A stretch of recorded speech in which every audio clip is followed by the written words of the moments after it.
Essas modificações envolveram fundamentalmente três aspectos: conceito de tempo de trabalho, compensação de jornada e as horas extras, no caso, a supressão de horas extras.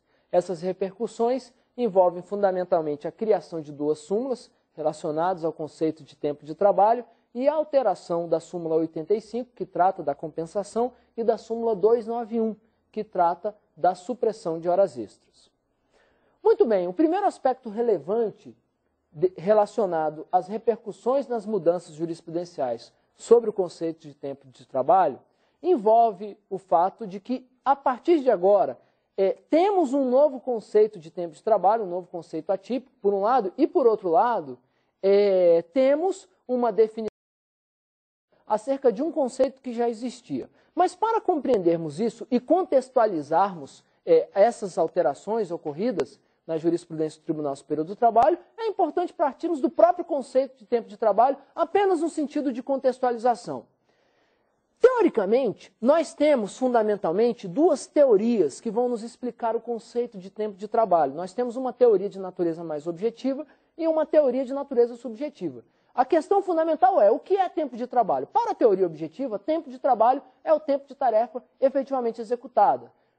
Já para a teoria subjetiva, o tempo de trabalho corresponde ao tempo de tarefas executadas e aquele em que o empregado permanece aguardando ordens à disposição do empregador. Muito bem, adotamos no artigo 4º da CLT a segunda teoria, considerando como tempo de trabalho aquele de tempo de tarefas efetivamente realizadas, por um lado, e, por outro lado, aquele em que o empregado permanece aguardando ordens à disposição do empregador.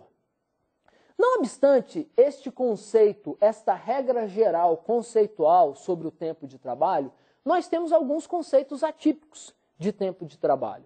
O primeiro conceito atípico previsto lá na CLT corresponde ao conceito de hora in itinere, ou seja, o tempo de deslocamento que é considerado tempo de trabalho, que está definido não apenas lá no artigo 58 da CLT, como também está disciplinado algumas repercussões e desdobramentos da hora in itinere na súmula 90 do TST, mas fundamentalmente a hora in itinere é aquele tempo que é considerado tempo de trabalho, que envolve o deslocamento do empregado até o local de trabalho em, primeiro, transporte fornecido pelo empregador. Segundo, ser o local de trabalho em local de difícil acesso ou não servido por transporte público. A verdade, compreenda, se você quiser entender a hora in itinere e inclusive os seus desdobramentos, e mesmo numa situação em que estiver diante de uma questão como essa na prova, envolvendo situações, por exemplo, se a insuficiência de transportes dá direito, configura a hora in itinere, se a incompatibilidade entre o horário de trabalho e o horário do transporte configura a hora in itinere, se a parcialidade do transporte público, ou seja, parte do trajeto tem, parte não tem, configura ou não a hora in itinere. O raciocínio é simples. Basta você raciocinar da seguinte forma: a hora in itinere existirá se o transporte fornecido pelo empregador tem um caráter de instrumento de trabalho. Imaginemos, por exemplo, vamos imaginar que esse aqui é o transporte fornecido pelo empregador, né? Eu vou naturalmente pedir a devida compreensão e desconto, né? Em função, vamos imaginar que esse é um ônibus movido a biocombustível, apesar dessa fumaça, mas o raciocínio que você precisa desenvolver para compreender a hora in itinere, e aproveitando esse contexto apenas para dar esse esclarecimento que pode ter utilidade, é o seguinte: é olhar para esse transporte, para esse elegante transporte fornecido pelo empregador e refletir o seguinte: este transporte, ele é um instrumento de trabalho ou esse transporte é um luxo, é um conforto proporcionado pelo empregador? Quando é que ele será instrumento? Quando ele é indispensável para a prestação de serviço. Quando é que ele será considerado um luxo? Quando ele não é indispensável para a prestação de serviço.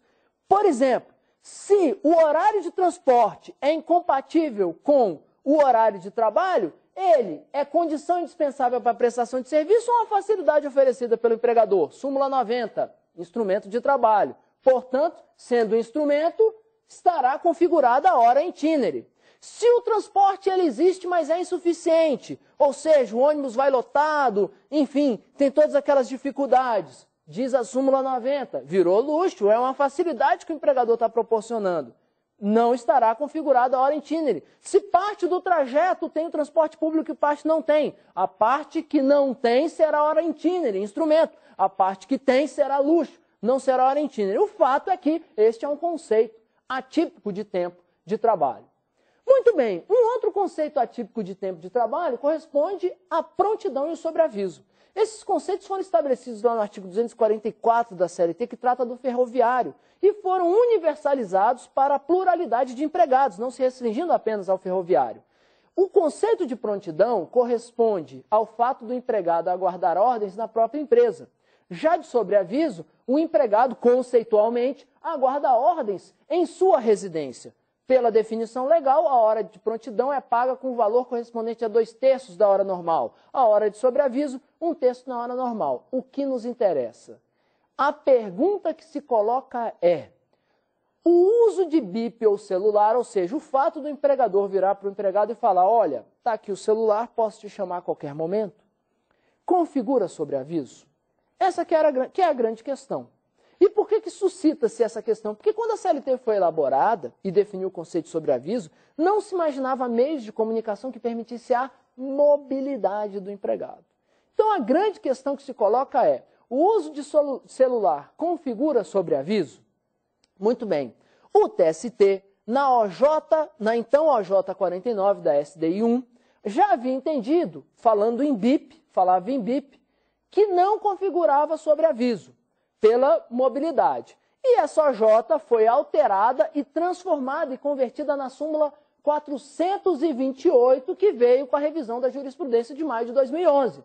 E o que disse o TST na súmula 428? O TST na súmula 428 firmou a tese de que o uso de não apenas o celular, que não havia na OJ 49 da SDI 1, o uso do celular, disse o TST, o uso de aparelho de intercomunicação, foi a expressão usada. A exemplo, ainda colocou como exemplo, BIP pager ou aparelho celular. E o detalhe é que não constava o aparelho celular lá na OJ 49, né? Então OJ 49 da SBDI 1, por si só não caracteriza regime de sobreaviso. E aí dois aspectos fundamentais. Então, primeiro, para deixar claro que o celular entra nesse conceito. Por outro lado, deixar claro que não configura sobreaviso, e é importante chamar atenção também para o fundamento. Qual foi o fundamento? Uma vez que o empregado não permanece em sua residência, aguardando a qualquer momento convocação no serviço. O fundamento foi coerente com o conceito legislativo. Mobilidade. O conceito tradicional pressupõe o empregado ficar na residência. Esse tipo de mecanismo não existe que o empregado permaneça na sua residência, permite o deslocamento. Então o TST entendeu, não é sobreaviso. Mas, por outro lado, o TST teve o cuidado de deixar claro que, por si só, não configura sobreaviso. O que isso quer dizer? Na prática da vida forense, isso quer dizer que o juiz teria a possibilidade de analisar as circunstâncias e ver até que ponto há restrições passíveis de afastamento da lógica da súmula 428. Na prova, o que você precisa compreender é que há um por si só nessa história. E é muito importante que se tenha cuidado com isso ao estar diante de uma questão, inclusive questões que universalizem de forma absoluta, a depender da forma que vier a redação da questão. De modo que esta é uma alteração relevante que envolve um segundo conceito, que corresponde a um segundo conceito de tempo atípico de trabalho. Mas não bastasse esses dois conceitos, nós temos um outro conceito que corresponde a essa atipicidade em termos de tempo de trabalho, que foi criado agora na revisão jurisprudencial, que já havia de forma específica para uma determinada empresa, enquanto uma OJ transitória, e agora foi também universalizado por meio da súmula 429. Criamos como tempo de trabalho o tempo entre o ingresso no estabelecimento e a chegada no efetivo local de trabalho. O TST entendeu, na súmula 429, que se entre o ingresso no estabelecimento, por exemplo, na portaria da empresa, até o local de trabalho, passar de 10 minutos, este tempo será considerado tempo de trabalho, e isso está lá no artigo, na que diz, tempo à disposição do empregador, artigo 4º da CLT, considera-se à disposição do empregador, na forma do artigo 4º, o tempo necessário ao deslocamento entre a portaria da empresa e o local de trabalho.